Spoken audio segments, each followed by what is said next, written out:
Hi guys, so today I wanted to talk about insomnia. I know a lot of you all are having trouble falling asleep and your days and your nights are kind of all mixed up and we're all kind of not on our regular schedule, and so this has caused a lot of us to have insomnia. So first off, I want to make sure that you do have insomnia. A lot of times clients come in and I ask them, how they're doing. They say, oh, I have severe insomnia, I can't sleep. And so I ask them, okay, what time are you falling asleep? A lot of them, oh, I don't fall asleep till 4 o'clock, 4 a.m. Okay, so what time do you wake up? Well, I wake up at 2 p.m. I'm like, okay.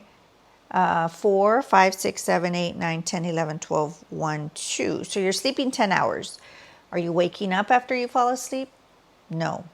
Okay, well, you're sleeping 10 hours. That's not technically insomnia. That's just that you have your days and your nights switched around. And so these tips will help you to get that sleep pattern back to a normal sleep pattern. But if you don't have insomnia, if you're sleeping okay, it's just you need to start sleeping at the right time, at an appropriate time.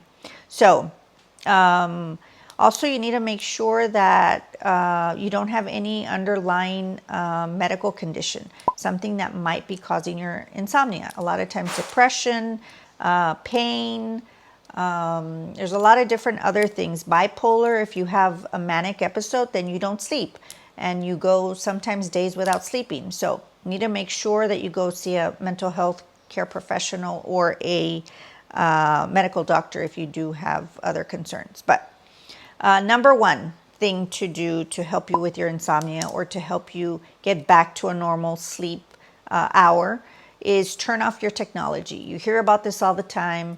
And a lot of times when we're going to sleep, we're still on our phones and we're, have it charged and we're still, looking at Facebook and looking at Instagram and, oh, look, this is, and we see something funny, we see something sad, we see our cousins or our friends doing something and, we turn around and we try to go to sleep.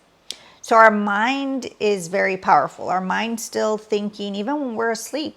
And so a lot of times when we're thinking of stuff or when we're super stressed out, we don't, it's hard for us to fall asleep. A lot of experts say 3, sometimes 2 hours before you go to sleep. I say even 1 hour before you go to sleep, turn it off, turn everything off. TV, your cell phone, any type of technology, your iPad, turn it off and try to go to sleep. Second tip is don't plug in your phone next to your bed. A lot of times, most of us, we plug in our phones right next to our bed, by our nightstand. And so it's easy for us to, when we do wake up and we turn around and we see the light turn on, oh, let me just check it real quick. And we check our phone. Or let's say we get up to go to the restroom. The first thing we do is we get our phone to see what time it is. And so when we don't only see the time, oh, okay, it's 1 in the morning. We look at, oh, I have 3 notifications from Facebook. Let me check them real quick. Let me check my email real quick. Let me check my Instagram. And so our mind wakes up and we start processing what we're looking at on our phone. And so that doesn't allow us to fall asleep. So do not plug in your phone right next to your bed. Have it somewhere where it's far away, that it's not going to be easy for you to pick up and look at your phone, because that's not good for insomnia. Number 3 is do not do anything other than sleep on your bed. And so our mind is very powerful, and we create habits and we can train our mind to do stuff if we do it often. And so our mind works through association. And so we associate things, and that reminds us of and that's one of the reasons why we say, oh, that smell reminds me of my mom, or that, song reminds me of so-and-so. So our mind works through association.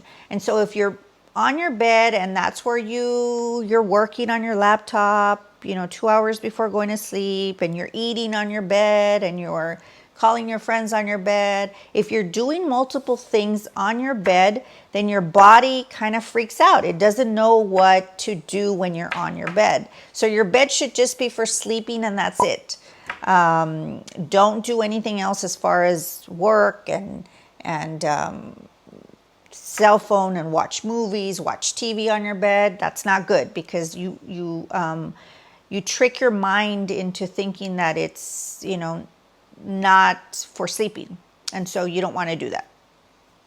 Don't confuse your mind. So number 3 is I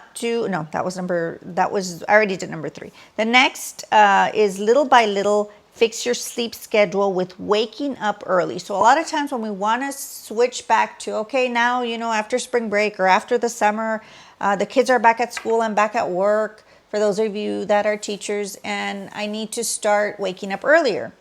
And so what we do is we try to go to bed earlier. Oh, I've been sleeping at 2, 3 in the morning. Now I need to sleep earlier. And so you try to do that, and you're there tossing and turning, and you don't fall asleep. So that's the wrong way to do it. The right way to do it is start waking up earlier. So go to sleep at the time that your body is tired, because you're not going to have a problem falling asleep.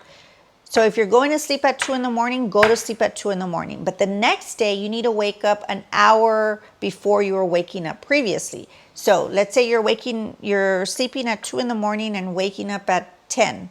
So the next day, the week before you go back to school, or the week before you need to start waking up early, you start waking up at 9.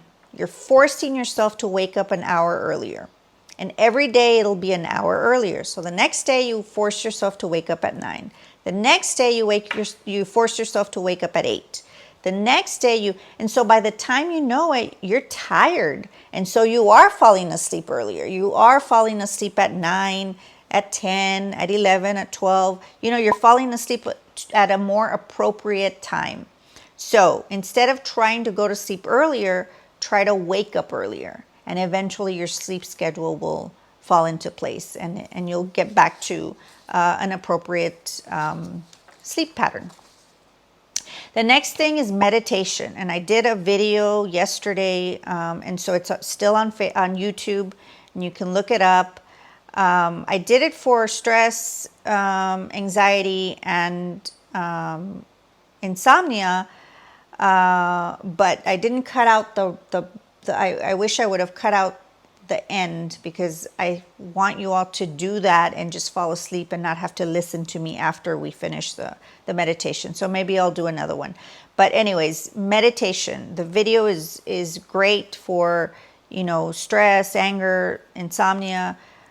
Deep breathing and meditation is amazing. It helps you clear your mind. It helps you relax your body.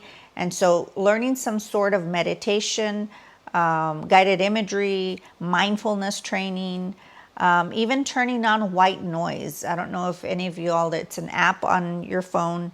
There's many apps that you can download for white noise to kind of stop or not hear the other noises around that might wake us up. So that would be another good thing to do, is to turn on or download a white noise and have it on while you're sleeping. Number 6, and the last tip that I want to give you, is to journal before you go to bed. And not 30 minutes before you go to bed, but at least 2 hours before you bed. Journal what you're thinking. If you're under a lot of stress and you're thinking of all these things that you might be thinking when you're trying to fall asleep, journal. Journal is super powerful, and it's super easy to do, and the benefits are amazing. And you might think, okay, that's kind of dumb, why would journaling help me? Try it. It does help you. And so you kind of put in a time 2 hours before, or 5 hours before, or whenever, just at least 2 hours before you go to bed. You set aside that time to journal your worries and your stressors and your thoughts and whatever you're thinking. So That way you're not, you try to prevent your mind from thinking those things, and you kind of just set it aside and you tell yourself, okay, I'll deal with it tomorrow. I already journaled, I already put it down, and I will think about it tomorrow. And that should work. So hopefully this helps. Try it. It's not going to help the first time right away. Most of it does help right away, but you're not going to be, oh, I'm cured in one day. So continue doing it. Consistency is key. I guarantee you, you'll feel better. You'll feel happier. You'll feel rested and relaxed. You'll be more alert. You'll be a better wife, a better husband, because let's face it, when we don't sleep, we're irritable, we're frustrated, we get angry easier with our kids and with our husbands and wives. And so it just makes us just better all around. So let me know how it goes. I hope that you get some sleep and that you feel better. Thank you for watching. Don't forget to hit the subscribe button and turn on the notification bell. We'll see you next time.